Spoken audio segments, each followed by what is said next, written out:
Blizzard stuff because, I mean, Twitch stinks. This is a bug report from what looks to be October 4th. Yeah, October 4th. And to be fair, this is a dated post.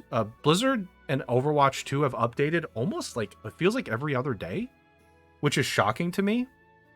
Like, imagine the problems this game has when you're updating it every other day post-launch. Like, that's. I mean that does happen, but Gundam Evolution the first couple of weeks was having like probably at least 2 or 3 maintenances like a week for a little bit until they got it stable, and then they hadn't done one in a while. So yeah, but but Overwatch is doing the same thing, and this is like, and then the I mean, it's just like, and like again, they said update 10th here, but they had another update I think like a day or two ago. They had an update when I streamed Overwatch on Thursday.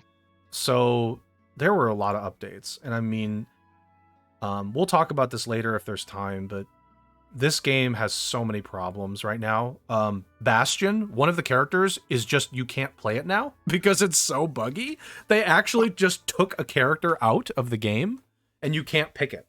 Another character, Torbjorn, is just disabled in competitive. So I'm like, okay. So one character is so bugged that you can't even play it, and another one is bugged to the point where you can't play it in competitive. The competitive one, I think, has happened before on Blizzard side. Having them completely take a character out, I think I've never heard of that before for Overwatch. They just said, Bastion is so bugged, we're taking it out. Which is weird to me, because he wasn't bugged in Overwatch 1. So what happened? Yeah. What the fuck happened? I don't know if he changed that much too. So yeah, Blizzard and Overwatch 2 are also taking L's as well. It's his new ult. Oh god. Oh, I forgot he did get a new ult. Yeah, heaven forbid Blizzard test it. Yeah. Heaven forbid. Despite taking all of these L's, they had a tweet the other day that Overwatch 2 had like 25 million players in the first week or something, which is insanity. Like, I don't know. It just makes me like sad, I guess. We should look. I'm gonna look something up. I'm gonna look up the Steam charts of Gundam Evolution because I am curious to see what it looks like now. It's been on a steady decline, but they're rounding out around like, I don't know, 3,000 to 5,000 players or something. Why can't I say when did it come out? September. Okay, I'm just gonna say all. So when Overwatch came out the 4th, they didn't take a huge hit from Overwatch, to be honest. Like, it kind of stayed about the same. It stayed about the same. There's just a decline right now. That's gonna happen though. That's gonna happen unless you like. Okay, so it was at early on in the release period. I'm just gonna take like September 25th here, 25K, which is great. When Overwatch 2 came out, it was at about 14 to 15K, it looks like. Now it's at about 5,000. So definitely I would say a decent decline down, but that's expected unless there's a big, like, once there's an update though, it'll go back up. I mean, there's not going to be a big update for another month, more than a month. So yeah, it's just going to keep going down then. But anyway, go ahead. Go ahead. I mean, there was a dev blog for Gundam Evolution that said like they've had like over 1 million players play the game, which is, I mean, it's pretty good. But then you look at Overwatch 2 and they had 25 million, and it's like, okay, it's hard to compare. Overwatch 2 had Overwatch 1 to carry its player base. It's free as well, which matters obviously. I know Gundam Evolution is free, but you know what I mean. I mean, it's new. Like, Overwatch 2 to many is like a new shiny thing, even though like to us that kind of know a little bit better, it's really not. yeah, I'll save my other thoughts on Overwatch 2 for I mean, if we have time I later. guess it shouldn't surprise me. Call of Duty and like FIFA and Yeah. games like that continue to be the top selling thing year after year, even though they put little to no effort into them and they're just like piece of crap games, and it just doesn't matter. It doesn't So make a difference because they already have people, this built-in community. yeah. So I don't know. The fact that Gundam Evolution, I just need to be happy with my small community of people who likes the things that I like and not be mad when things that suck do well. So, and I'm not gonna like Gundam Evolution isn't the best game ever either. I know I said a couple weeks ago last time we talked about it, I thought the balance was good. I'm starting to not think that so much anymore. I don't think it's very good actually. The game has problems. I'm not gonna tell you it's perfect, and maybe they should have waited a couple more months to release it, to be honest. But whatever. Sorry. But it's gonna get there. And that's a game that didn't have a built-in necessarily audience to a certain extent. Like it had Gundam, but that brand is not the same here as it is in Japan. In Japan, but Overwatch, Overwatch is a global brand as well, but like Overwatch has a massive audience. I mean, like comparing that is just like it's like when we see like games like JRPGs, for example. If a JRPG sells like several million copies, that's a win. Yeah, that's a win. It's a booming success. That's a big success. Call of Duty sells like way more than that, but that's like it's not the same. If Call of Duty sold equal numbers to the amount of JRPG sold, that would be a massive failure for Call of Duty. Like Bobby Kotick would shoot somebody. We would see an article that Bobby Kotick has murdered someone. If the new Call of Duty sold only 2 million copies, Bobby Kotick would probably he'd kill someone. He'd just kill somebody. And we'd be seeing, they'd be like, okay, Bobby, yep, that's what happened. And then, I don't know. I don't want to talk about Overwatch 2.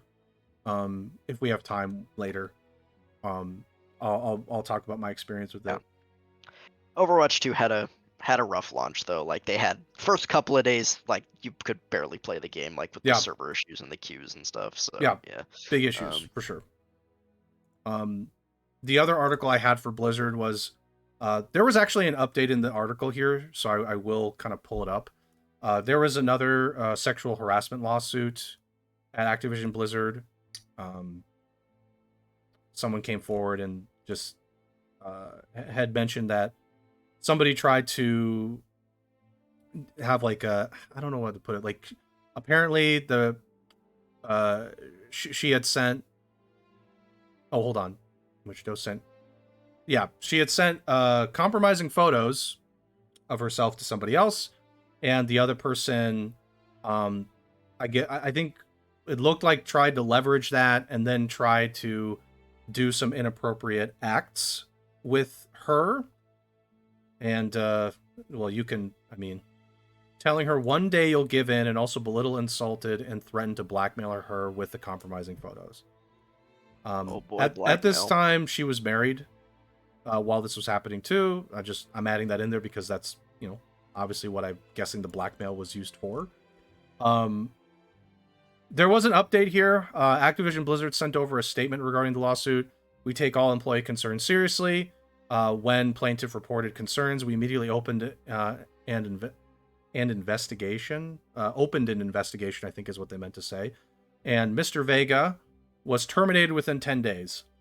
We have no tolerance for this kind of misconduct. There you go. So, well, that's a swift response. Yeah, actually. I mean,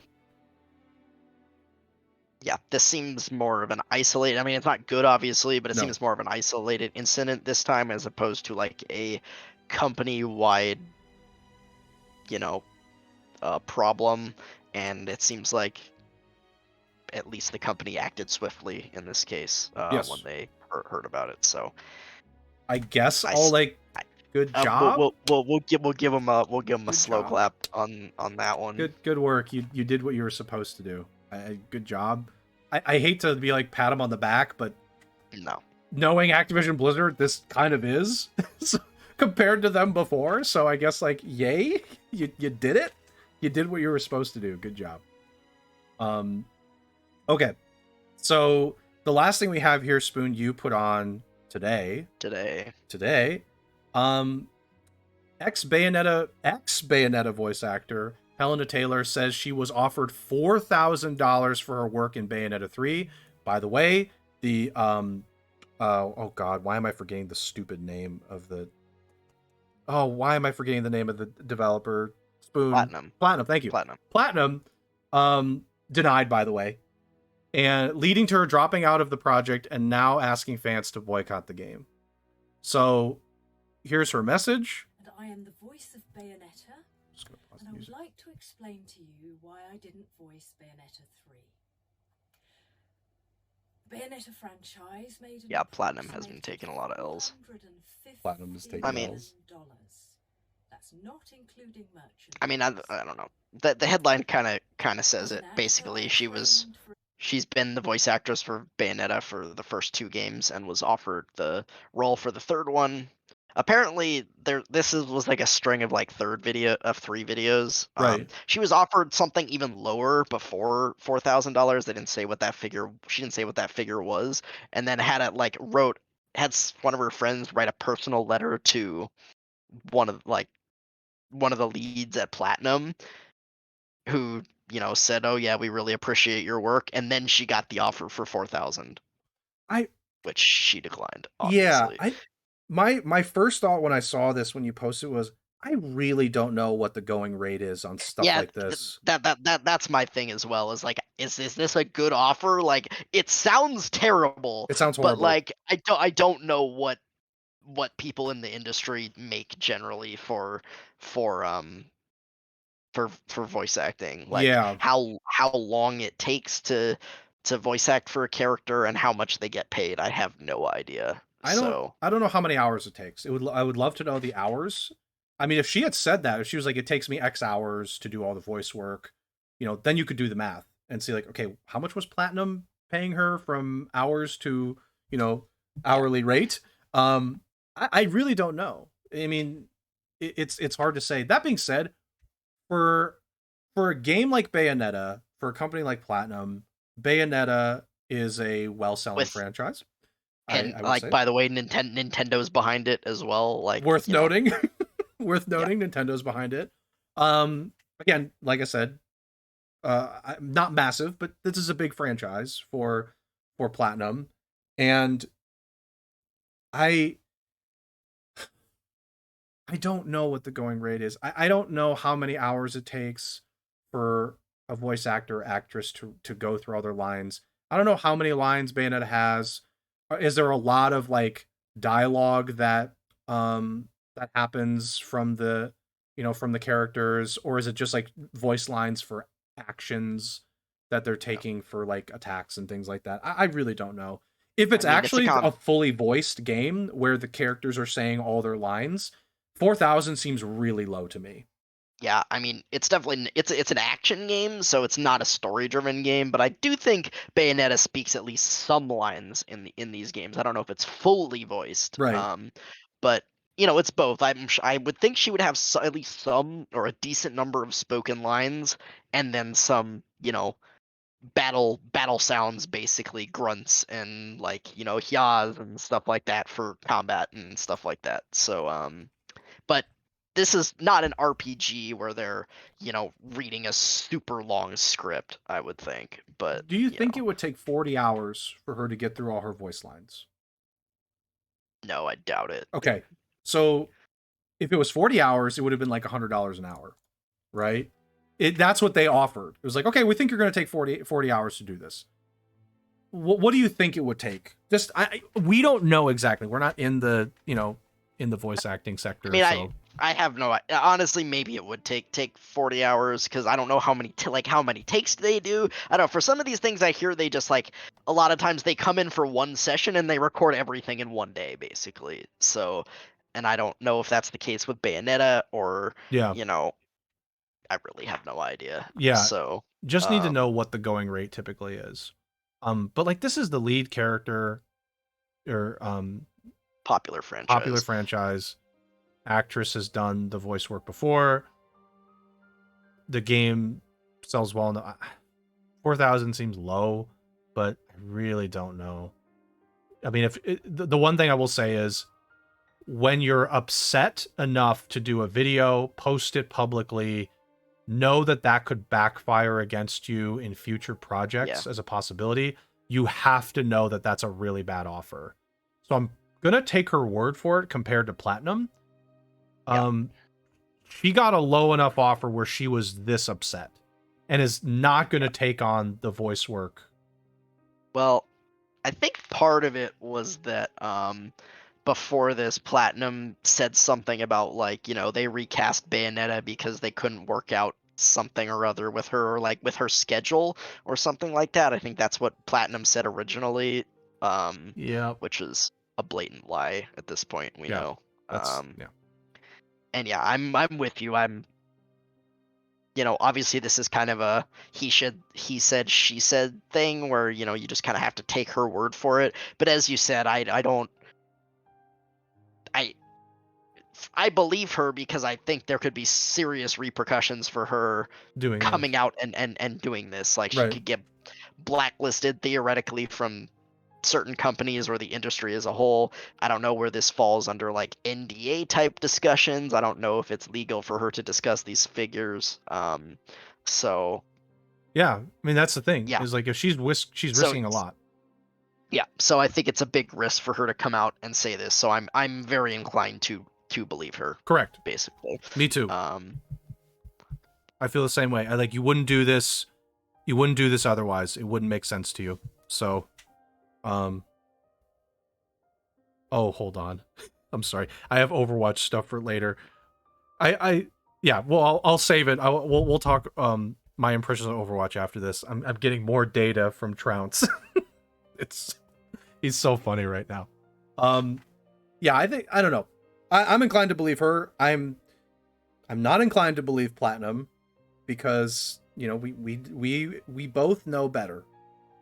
I think in these cases, companies are full of shit, to be honest. Yeah, these companies are definitely full of shit, and I would say very much most cases, and that being a high number of most. Yeah, I think the big thing that, like, I kind of learned from this, which I think needs to change, like, I saw some threads come off this, and, you know, other voice actors talking about stuff.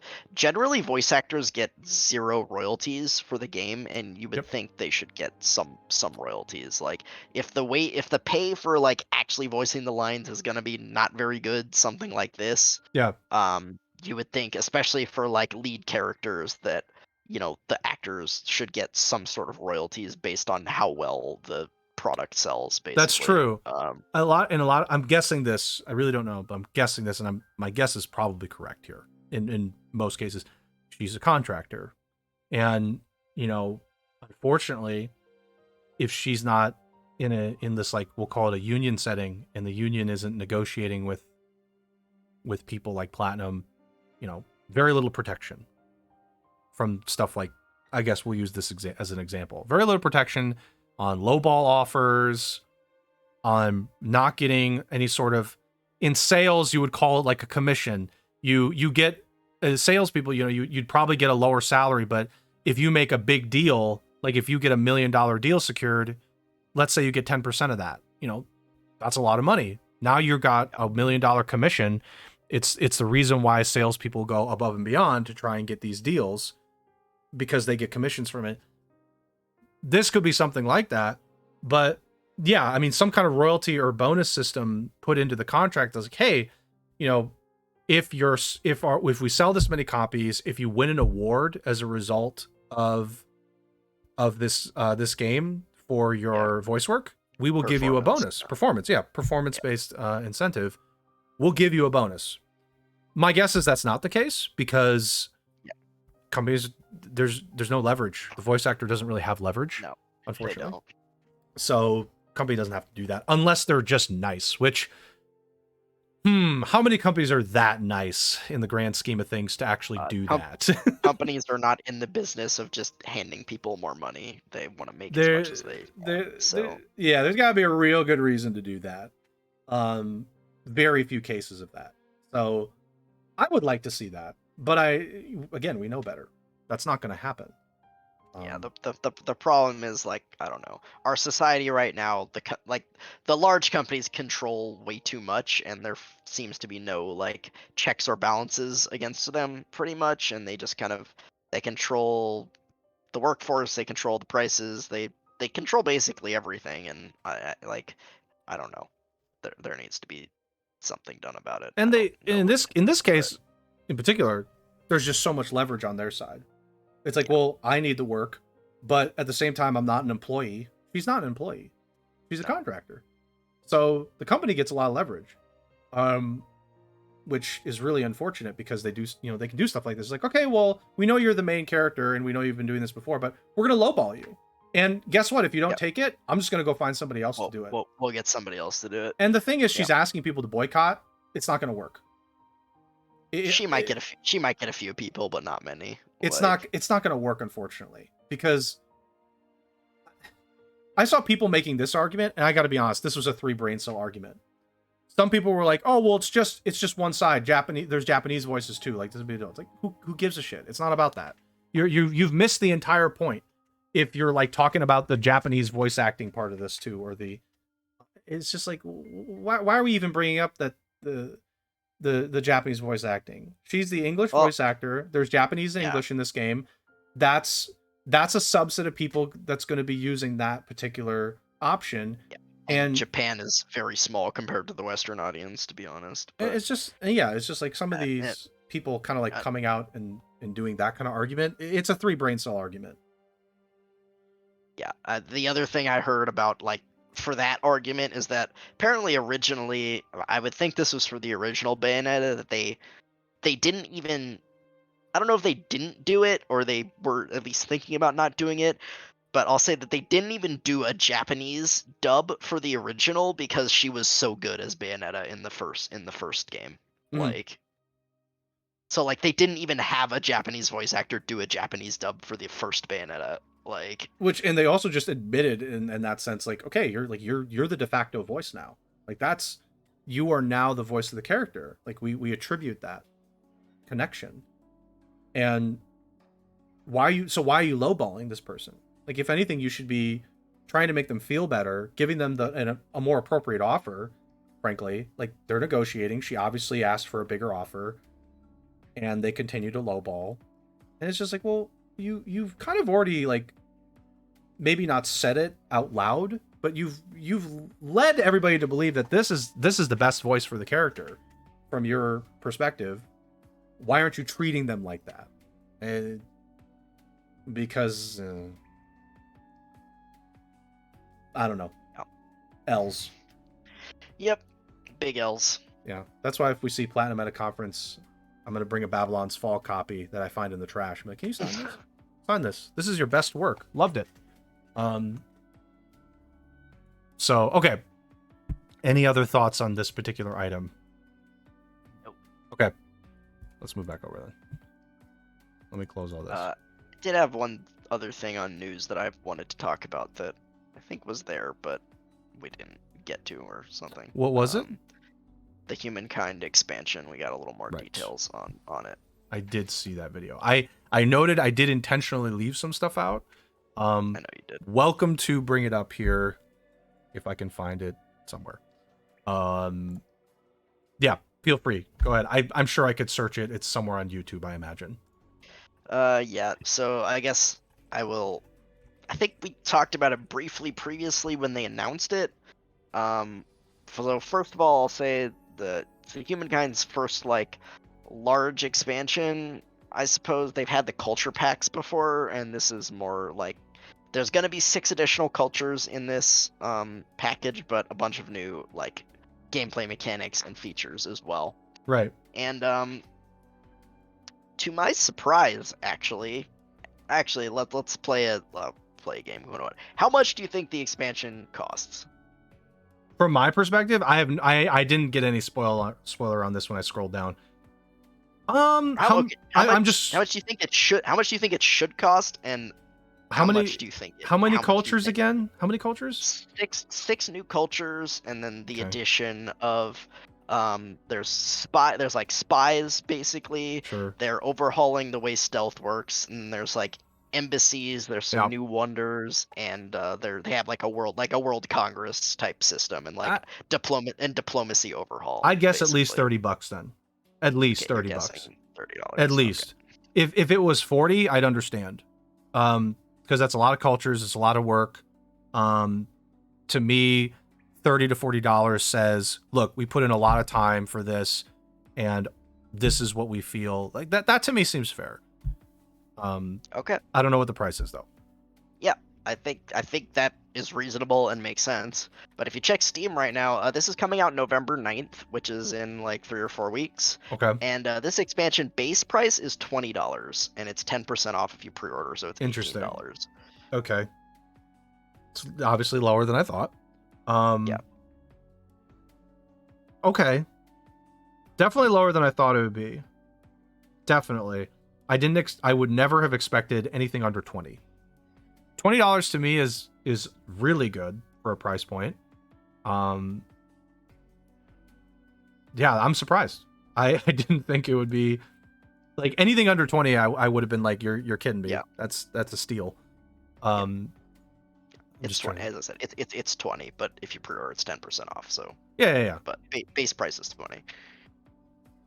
Just trying to see if they had a list of all the new cultures in the video again. It doesn't look like it. I think I see some. Maybe no. Okay. Well, anyway, that is a really good price point for this. Even like I'm gonna count the discount as part of that because, well, that's what it is right now. It's $18 on Steam. Yeah, that's what it is right now. That's a really good price point. I think if anybody is like a Humankind player and still playing it, or like interested in kind of getting back into it after playing it and enjoying it, that is like you got to get it kind of number. I'm probably gonna pick this up and play it when it comes out. To be honest, it's hard to pass that up, for that price. That sounds like really favorable to me. So that's definitely a good thing to hear. Yeah, I don't know. I'll have to think about it. That's a huge think about it now. November 9th.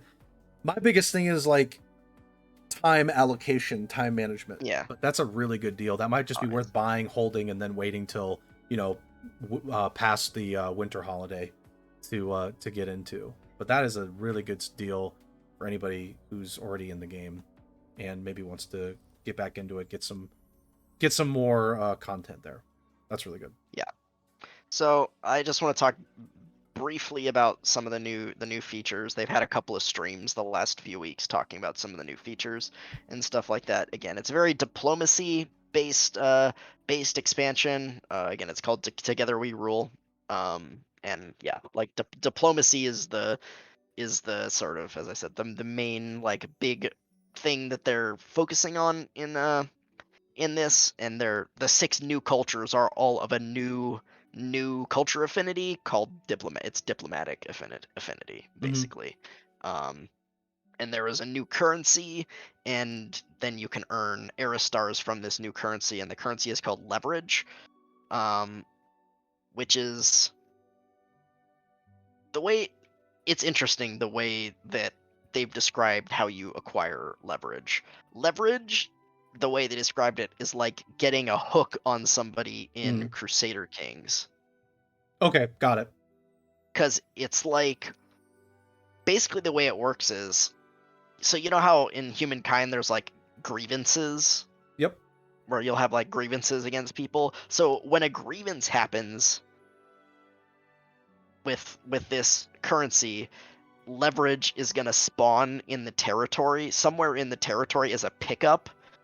As a pickup somewhere randomly in the territory where the grievance occurred, basically. Okay. So it's basically a thing where it's like you have dirt on that person now, right? So it's leverage. Yeah, like, of course. Oh, they did something bad, or like, I know about your dirty little secrets, so I have some leverage. Yeah, you can blackmail them. That's the idea. The idea is like, look, I have I have dirt on you. I have leverage because I can blackmail you. Yeah, makes sense. Yeah. And leverage can only be picked up by there's, what do they call them? They're called agents. So there's either spies, but there's also like there's diplomats, which are like they're a unit type basically that like can roam, like the diplomat can like roam the map freely and like Sure. isn't affected by like border things and stuff like that. So, and only those types of units can pick up leverage. Unless you're diplomatic affinity. If you're diplomatic affinity, any of your units can pick up leverage. Okay. So that's interesting. So like, yeah, that's the main thing. And like leverage, there are some new actions that can be done with leverage in the once you build your embassy. Embassy is a new thing that I don't remember when they said it unlocks in the 2nd or 3rd era, I think.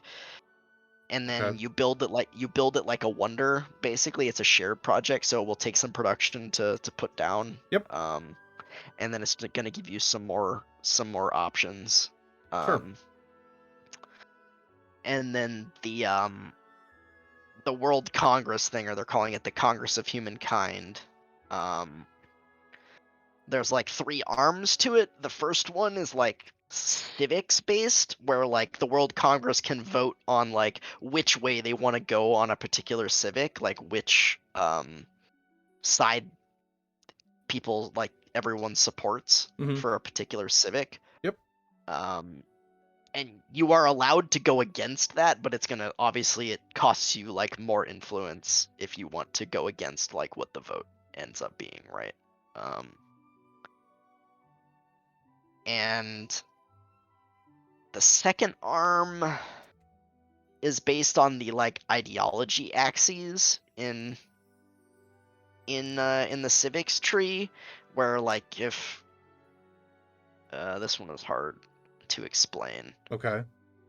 But like, yeah, I'm not sure I can actually explain it. I don't really remember it that well. But it's like, you know how there's like 4 ideology axes in the civics tree. Okay. Where it's like, yes, like freedom versus authoritarianism, and then like, yeah, and like basically if you can get like, there's gonna be bonuses based on like where nations are on that okay, ideology axis. So like, for example, if you can, they said if you can like get it to be like agreed upon that like authoritarianism is like the way to go, then like it is impossible to have your cities be unstable. Basically, like stability becomes a non-issue interesting. because it's the at least the theater of the mind, the idea of it is like, you're so authoritarian that there's just like, you know, everything about everybody's lives. You have like cameras everywhere, like God, in all your cities, and it's so like people are, you can't be unstable because of it, but also, you know, it's a like a crazy authoritarian state. And the third arm of the Congress is international crises, where if you can like basically escalate a conflict, whether it be like a demand of some sort or a war, to the Congress, and then the Congress like can decide like basically who's right in the conflict and who's wrong. And so like, it can like, if someone keeps attacking you like unsanctioned, then like I think they lose their basically like they lose if they had demands for the like, if they're warring you and then you send it to the Congress and they vote for you, then they like, but they can still attack you, but they lose their demands, so it costs them like more war score then to like take stuff from you, basically. So so yeah, I mean, it seems like it's gonna be a good and interesting update. Apparently, you know, I haven't played the game in a while. There's been plenty of other quality of life changes made. They're also updating. They're gonna update the way the independent people work a little bit and make there be a little bit more to that as well, which I think is a good change as well.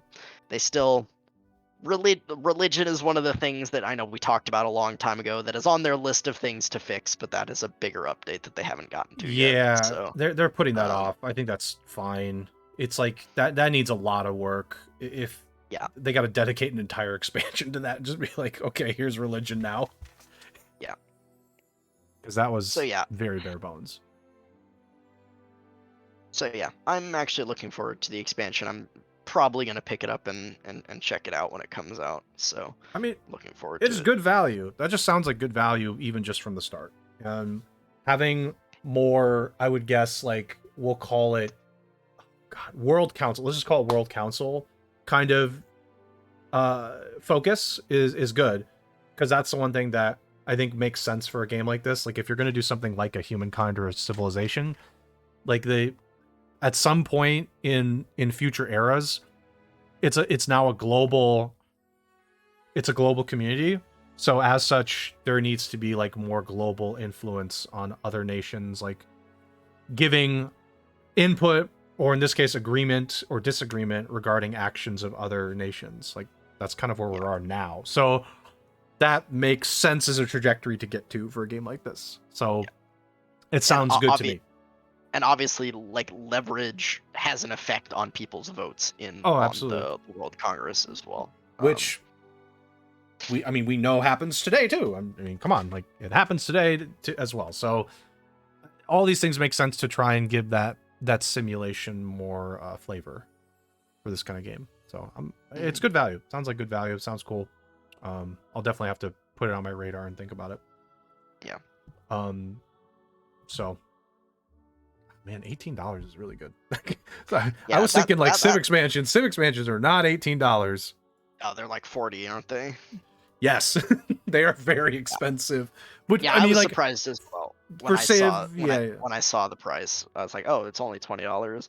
I mean, theoretically, if you've bought all of the DLC up till this, you will have spent $40 on DLC, because you had 2 culture packs, which were both $9, and now this, which is $20. So you're spending like $35 if you bought all the DLC up to this point. Even just the cultures themselves. You said 2 cultures for $10. I'm gonna say 10. Okay, 6 cultures would be $30 just by itself. Looking at that math, like. No, those were 6. Those culture packs were 6 cultures for $9. Oh, okay. So you get, so it's $9 plus all the content for another $9, accounting for a discount there.